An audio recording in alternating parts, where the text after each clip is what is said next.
साथियों, खतरे के समय हमारे शरीर के अंग प्रत्यंग अपने आप प्रतिक्रिया करते हैं।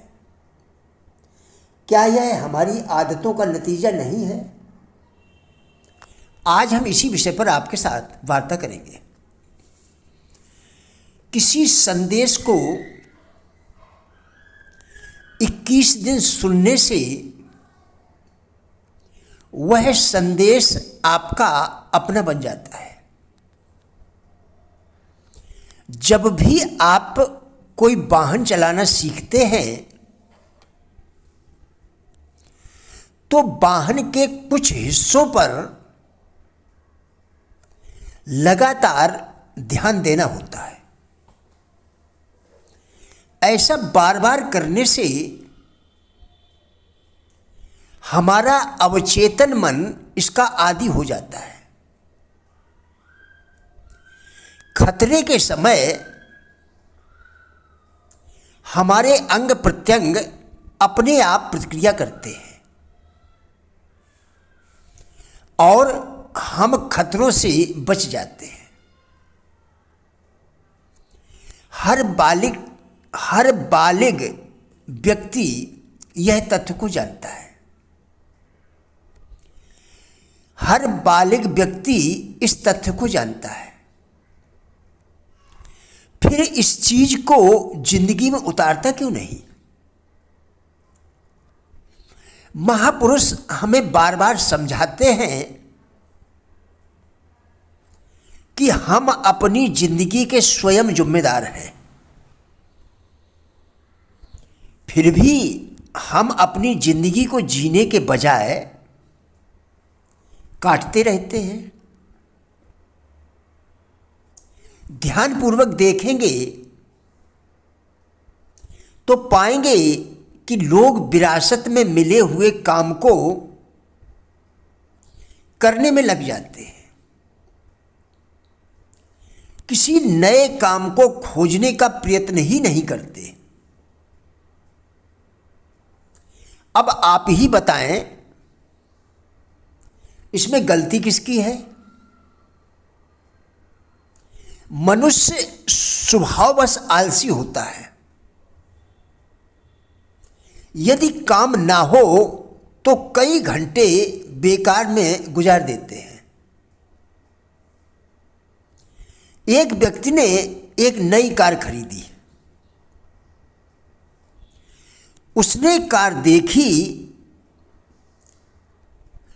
डिजाइनर ने कार की छत खोलने का बटन छत पर से हटाकर डैशबोर्ड पर लगा दिया। डिजाइनर ने कार की छत खोलने का बटन छत पर से हटाकर डैशबोर्ड पर लगा दिया। लगभग 21 दिनों तक उसके अवचेतन मन में फीड आदत के कारण उनका हाथ बटन के लिए छत की ओर जाता रहा। जैसा कि उसकी पुरानी गाड़ी में डिजाइनर ने छत का बटन गाड़ी की छत पर ही लगाया था। क्या आपने कभी ध्यान दिया है कि नया वर्ष प्रारंभ होने के बाद लगभग 21 जनवरी के बाद ही आप चेक पर सही वर्ष संख्या लिख पाते हैं? एक मानसिक आदत को बदलने के लिए लगभग इतना ही समय लगता है, यानी 21 दिन। वास्तविक योग्यता की परीक्षा दुख अथवा संकट के समय ही होती है।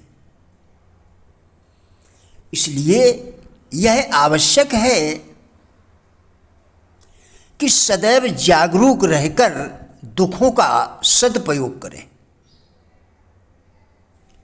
जिसके पास कोई सहारा नहीं है उसे विद्या अध्ययन का ही सहारा लेना चाहिए, क्योंकि उसका अपना ज्ञान ही उसका सहारा बनेगा। महत्वाकांक्षा मस्तिष्क के विकास में परिवर्तन या सुधार लाने वाली प्रबल शक्ति है। विचार भी एक आदत ही है। विरासत भी व्यक्ति की एक आदत है जो उसकी संतान तक पहुंचती है। आदत मानव स्वभाव का एक ऐसा प्रबंधक सिद्धांत है जिसे अवश्य ही प्रयोग में लाना चाहिए, जिससे जीवन भर उपयोगी कामों में सरलता और उपयोगिता विकसित होती रहे। नियाग्रा नदी में पुल बनाने के लिए पहले पतंग की डोर को नदी के दूसरी ओर पहुंचाया गया, फिर पतंग की डोर से मोटी डोर को नदी के दूसरी तरफ पहुंचाया गया, फिर मोटे रस्से को और फिर मोटे तारों को नदी के दूसरी तरफ पहुंचाया गया और इस प्रकार पुल बना लिया गया। ठीक इसी प्रकार से हम अपनी आदतों को समझें और पतंग की पतली डोर के समय से ही अपनी गंदी आदतों से छुटकारा पालें। इच्छा शक्ति को इस प्रकार से मोड़ा जा सकता है कि वह वस्तुओं के उजले पक्ष पर केंद्रित हो। इसी प्रकार अच्छे और सत्कर्मों की भी आदत डाली जा सकती है। आप यह कदाप न भूलें कि प्रत्येक कार्य मस्तिष्क के सम्मुख एक प्रकार की चुनौती उपस्थित करता है और उसकी आवश्यकता के अनुरूप ही मस्तिष्क अपनी काबिलियत का विकास करता है और विशेष किस्म के कार्य के लिए अपनी शक्तियों को बढ़ाता है। मुझे एक साधारण सा प्रश्न पूछने दें कि जिंदगी के मायने क्या है। मुझे एक साधारण सा प्रश्न पूछने दें कि आपके लिए जिंदगी के मायने क्या है। जिंदगी का अर्थ अलग अलग लोगों के लिए अलग अलग होता है। कुछ के लिए जिंदगी गम है, कुछ के लिए खुशी। कुछ लोग कहते हैं जिंदगी संघर्ष का नाम है, जबकि कुछ लोग इसे खेल मानते हैं। हमारे लिए जिंदगी 6 तारों वाले गिटार की तरह है। अगर एक भी तार ढीला हो जाए या टूट जाए तो क्या गिटार में अच्छा स्वर निकलेगा? हम सभी का जवाब होगा कि गिटार में अच्छा स्वर नहीं निकलेगा। हमारी जिंदगी में भी गिटार की तरह 6 तार होते हैं। शारीरिक, मानसिक, आध्यात्मिक, घर, व्यवसाय और समाज। हमें इन सभी तारों पर ध्यान देना होगा, तभी हमारी जिंदगी खुशनुमा बनेगी।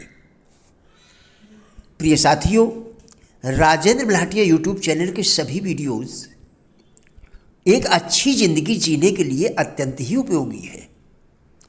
हमारा विश्वास है कि इस चैनल के सभी वीडियोस आपको ज़रूर अच्छे लगेंगे।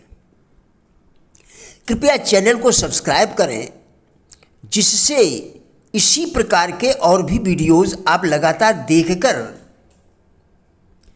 अपने विचारों में परिवर्तन कर सकें। वीडियोस को लाइक एवं शेयर करके कृपया हमारे फेसबुक पेज गुड लाइफ को भी फॉलो करें, जिसका लिंक वीडियो के डिस्क्रिप्शन में दिया गया है। कृपया हमारा भी उत्साह बढ़ाएं। धन्यवाद।